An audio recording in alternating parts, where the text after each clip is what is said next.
Assalamu alaykum. Sharqiy Turkistonlik aziz qarindoshlar. Bugun biz bundan 26 yil ilgari Sharqiy Turkistonning G'ulji shahrida yuz bergan 5-fevral G'ulji qirg'inchiligini xotirlab, Xitoy hukumatiga bo'lgan noroziligimizni bildirish uchun dunyoning har qaysi joylarida namoyishlar qilib turmoqdamiz.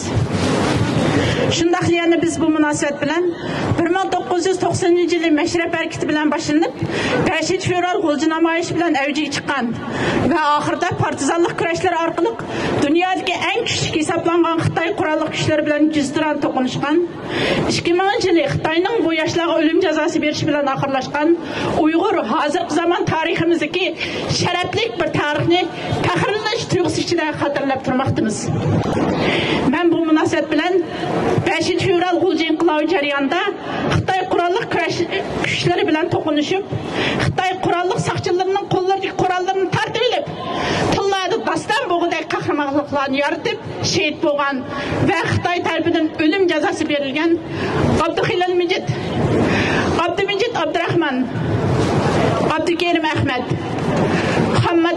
Muhammad Mamtimin, Tursun Salay, Tayyip Seyit, Abdüşkür Nurullam, Abduvali Ababekri, Şerif Abliz, Abdusalam Karim, Qorg'asliq O'lmasjon Hasanjon, Abduxoliq Abdurashid, Jurat Nuri qatorliq va yana biz bilmaydigan nurg'ulg'an shehidlarimizga Allohning jannati firdavsida ato qilishini tilash bilan birga, hozir Xitoy turmusida yetayotgan Ro'z Muhammad Mamtimin, Hamid Muhammad, Qasim Mahbir, İlyas Surdun, Abdurazaq Shamsiddin, Abdusalam Shamsiddin qatorliq minglagan o'g'lonlarimizga Allohdan sabr va kuch jasorat tilayman. Aziz vatandaşlar, 1989-yil Tiananmen maydonida tankining oldiga chiqqan hiliq o'quvchi dunyodagi nomsiz qahramon bo'lib ataldi. Agar siz Google'ga kirib dunyodagi nomsiz qahramonlar deb izlagan vaqtingizda oldingizga birinchi bo'lib bu qahramon chiqadi. Ammo G'ulji 5-fevral inqilobining bunda qahramonlar kirmang bo'lsa-mu, aksicha Xitoy tarafidan terrorist deb qaralanib keldi. Uyg'ur xalqi dunyoning terror qalpoq kiydirib qo'yishidan ansirab, nurg'ulg'an qimmatli qahramonlik hikoyalarini dunyo bilan o'rtoqlasha olmay keldi. Ukraina masalasining o'ttirib chiqishi va Ukraina xalqining vatanini Rus ishg'olchilarining temir topinidan qo'g'dab qilish uchun ko'rsatgan tirishchanliklari Uyg'ur xalqiga jasorat berdi. 5-fevral G'ulji inqilobi ana shu Ukraina ruhining dalozi. Aziz qarindoshlar, kuchli dushmanimiz Xitoyning ecdadını unutqanlar manbasiz daryoga, yiltisiz daraxt o'xshaydi deydigan bir ot so'zi bor. 5-fevral G'ulji inqilobi haqida bilmaydiganlarimiz, biladiganlarimizdan ko'p. So'zayli va yozayli, uchur to'playli. 5-fevral G'ulji inqilobi haqida uchur to'plashda dushmanimiz Xitoyning uchur to'plashidan o'rganishimizga to'g'ri keldi. Undaqda Xitoy qanday uchur to'playdi? Xitoyning uchur to'plashi xuddi dengiz sahiliga berib suv uzib va dengiz bo'yidagi qumlarga yetib uyga qaytgandan keyin suv uzish kiyimini qaqqanda tushgan qum damchilarini to'plagandek uchur to'playdi.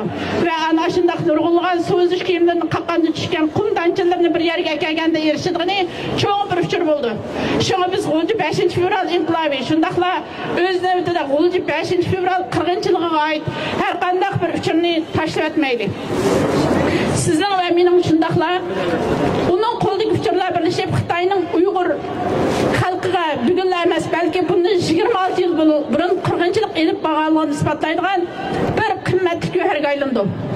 Gerçi bizning Xitoyning Xitoydagi atom bombalarimiz, yadro qurollarimiz bo'lmasa-mu, ammo bizning kuchli va qimmatli paketlarimiz va uchurlarimiz bor. Biz bu paket va uchur zanjirlari orqali Xitoy tajovuzchi hukumatidan qon qisosimizni cho'qimalimiz. Aziz vatandaşlar, ümitning diniy ta'biri iymondir. Ümitsizlanish iymondan chiqqanlikning belgisidir. Herkes ümitsizlenmeyli. Dünya başlarını kötürüp alkışlavatkan Ukrayna ruhini biz ana vatanımız Şarkı Türkistan'da allaqachon çakıntı boğan korkmaz, kaysar ve fidakar bir milletimiz. Bu yer fakat dünyanın bizi keçkip düşünüşünü mevcut.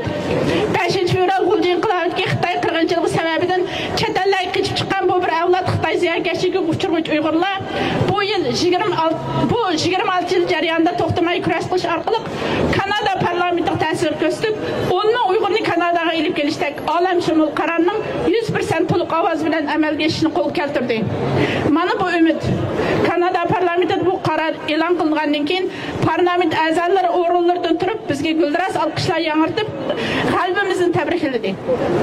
Kechda o'tkazilgan tabriklash marosimida bir parlament a'zosi Kanadaning har qaysi joylaridan kelgan biz Uyg'urlarga qartib aytgan, sizlarning yuzinglarga tapchigan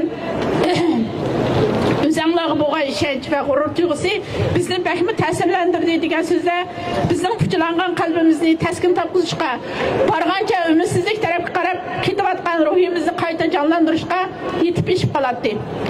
Aziz qarindoshlar, oxirida hargiz Xitoyni kichik deb qo'rqib qolmaylik.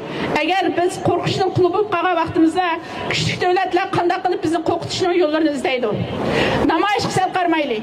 Namoyish hech kim bizning yonimizda bo'lmagandimi, o'z-o'zimiz bilan yolg'iz qolgan vaqtimizmi, vijdonimizning ko'chalarga to'kilishdan iborat.